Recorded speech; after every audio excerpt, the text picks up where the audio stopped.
السلام علیکم ناظرین، میں رضوان رفیق باجوہ روشن سائے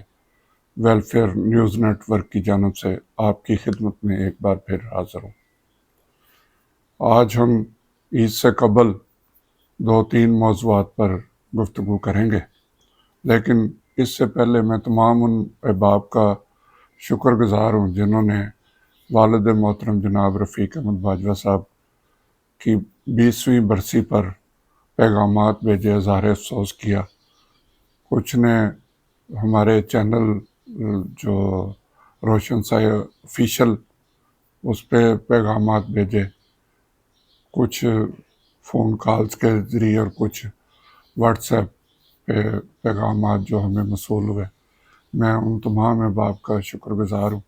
کہ انہوں نے اس موقع پر ہمارے لیے ایک حوصلہ دینے والی گفتگو کی، اور ہم کوشش کریں گے کہ روشن صاحب ویلفیئر فاؤنڈیشن کے پلیٹ فارم سے آئندہ بھی ان کی زندگی کے حوالے سے، ان کے جو تعلیمات ہیں ان کے حوالے سے آپ کو آگاہ کرتے رہیں۔ بہرحال ایک بار پھر میں تمام احباب کا، روشن صاحب ویلفیئر فاؤنڈیشن کے ممبران کا خاص طور پر شکر گزار ہوں،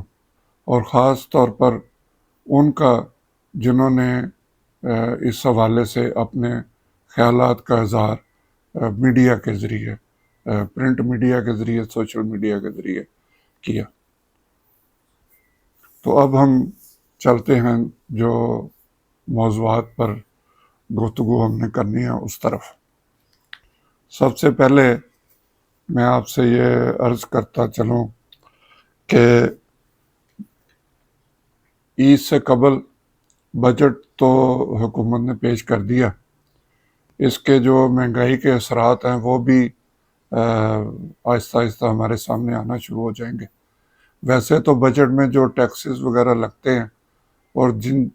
اشیاء کی قیمتوں میں اضافہ کیا جاتا ہے، وہ ان کا تعلق 1 جولائی سے ہونا ہوتا ہے۔ وہ 1 جولائی سے یہ سب کچھ نافذ العمل اسے کیا جاتا ہے، لیکن کیونکہ یہ پاکستان ہے تو یہاں پہ بجٹ تقاریر جو مختلف صوبوں میں بھی کی جاتی ہیں حکومتوں کی طرف سے، اس سے قبل ہی مہنگائی کا طوفان جو ہے وہ شروع ہو جاتا ہے،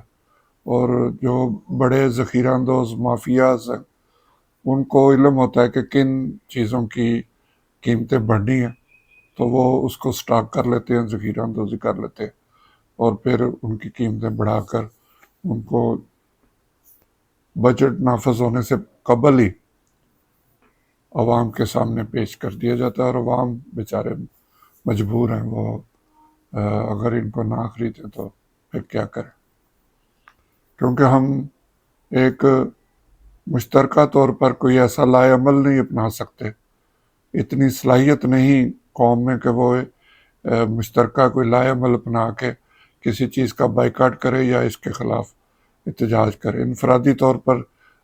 لوگ میڈیا کے سامنے بولتے، لیکن وہ وہی بات ہے کہ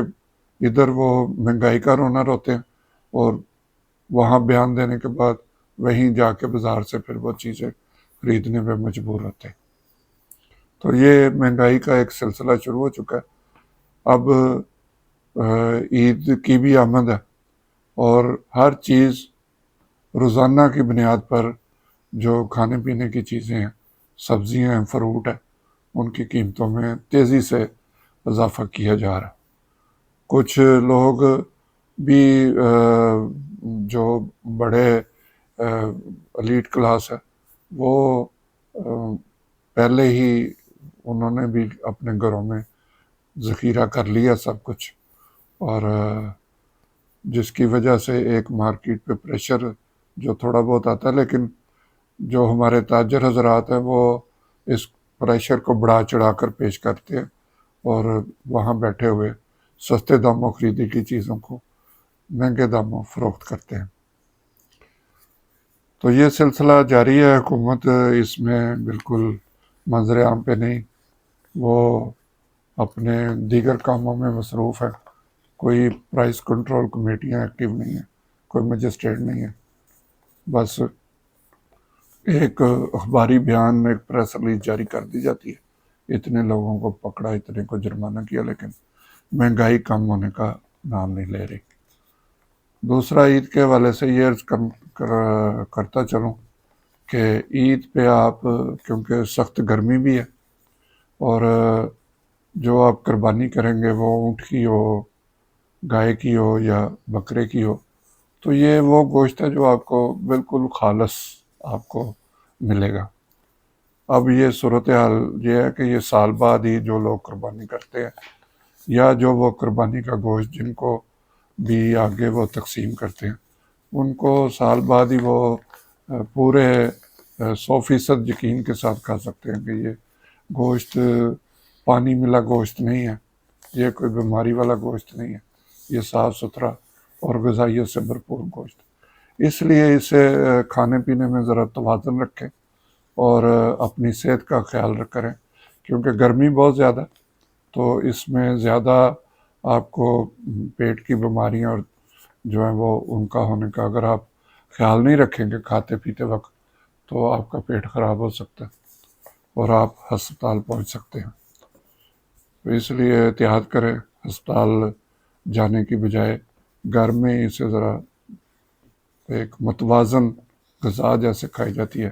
اس طرح اس کا استعمال کریں، کیونکہ میں بار بار کہہ رہا ہوں یہ آپ خالص اور جو ہو پورا سال آپ مردہ جانوروں کا اور پتہ نہیں کون کون سا گوشت کھاتے ہیں، یہ اس میں ایسی کوئی بات نہیں ہے۔ تو لہٰذا عوام اس کے متعلق جب گوشت کھاتے ہوں، جب وہ کڑھائیاں، سری پائے، تکے یہ ان کے سامنے ہوں، تو وہ ذرا تھوڑا سا صبر سے کام لیں اور اپنی صحت کا خیال رکھیں۔ دوسرا جو افسوسناک خبر میں آپ کو سے شیئر کرنا چاہتا ہوں، ویسے تو آپ نے سب نے یہ سے سن ہی لیا ہوگا، وہ ہے پاکستان کرکٹ ٹیم۔ بہت سے لوگوں کو امید تھی کہ پاکستانی کرکٹ ٹیم جو ہے وہ سیمی فائنل یا فائنل تک ضرور پہنچ جائے گی، کہ ہم بہرحال پہنچ جاتے ہیں اسی امید کے ساتھ کہ وہ ٹیم ہار جائے گی، وہ جیت جائے گی، وہ بارش کی وجہ سے نہیں کھیلے گی، تو ہم بھی کسی اگلے مرحلے میں پہنچ کے اپنی کارکردگی کو بہتر کرنے کی کوشش کریں گے۔ لیکن اس بار جو ٹیم ہے اس کو موقع نہیں ملا، کیونکہ ان کی جو کارکردگی تھی وہ جیسے کہتے ہیں کہ آپ اگر محنت کریں تو اللہ تعالیٰ آپ کا ساتھ دیتا ہے، تو جب آپ نے محنت ہی نہیں کرنی تو وہاں پھر اللہ تعالیٰ کیا کریں گے؟ اب یا تو ساری ہی ٹیمیں جو ہیں وہ بارش کے باعث ان کے میچ منسوخ ہو جائیں اور پاکستانی ٹیم ایک آدھا میچ کھیل کے ورلڈ کپ جیت لے، کچھ اس طرح کا معجزہ ہی ہو سکتا تھا۔ لیکن ہمارے کھلاڑیوں نے صرف اپنے ذاتی مفادات کو سامنے رکھتے ہوئے وہ کھیلے، اپنی جو ان کی کارکردگی ہے اس کو بہتر بنانے کی کوشش بھی انہوں نے نہیں کی، اور اس طرح ایک زوال پذیر، کیا یہ ٹیم مکمل طور پہ زوال اس کا آ چکا ہے، اور اگر اس میں بر وقت اس کا جیسے میں نے پہلے بھی کہا تھا کہ سرجری کی، اور پھر چیئرمین پی سی بی نے بھی فرمایا کہ سرجری ہوگی، اب وہ ان کی سرجری کا مذاق بھی اڑایا جا رہا ہے کہ جی پتہ نہیں کس قسم کی سرجری ہوگی، لیکن بات یہ ہے کہ جب تک میرٹ پہ سارے کام نہیں ہوں گے کچھ بھی بہتر نہیں ہو سکتا۔ اب آگے اس ٹیم کا کیا حال ہوگا؟ ہم یہاں تک پہنچ گئے ہیں کہ ہم دوسرے مرحلے میں بھی شرکت نہیں کر سکے، اور ٹیم اب ایک سنا ہے کہ میچ وہ کھیلے گی، تو اس کے بعد پھر واپس آ جائیں گے۔ اور یہ بھی میں آپ کو بتا دوں کہ ہم یقین سے تو نہیں کہہ سکتے، کسی ٹیم کے خلاف بھی ہم یہ کتنا عرصہ ہی ہو گیا اس طرح کے حالات میں کہ ہم سوچیں کہ یہ ٹیم جیت جائے گی۔ اگر یہ اپنا آخری میچ جیت گئے تو پھر وہی ایک روایتی سا بیان آئے گا کہ ٹیم فارم میں آ گئی ہے، اور ہم اگلے ورلڈ کپ کی تیاری جو ہے وہ بڑے بہتر انداز میں کریں گے، ہمیں اپنی خامیوں کا پتہ چل گیا۔ خیر، اب اس پہ حکومت یا جو چیئرمین کرکٹ بورڈ ہے یا اس کے دیگر جو عہدیدار وہ کیا فیصلہ کرتے ہیں، یہ تو آنے والا وقت ہی اس کے بارے میں بتائے گا۔ تو یہ کچھ باتیں تھیں جو میں آپ کے ساتھ کرنا چاہتا تھا۔ اب انشاءاللہ کوشش ہوگی کہ عید سے قبل ایک بار آپ سے دوبارہ گفتگو کی جائے اور کچھ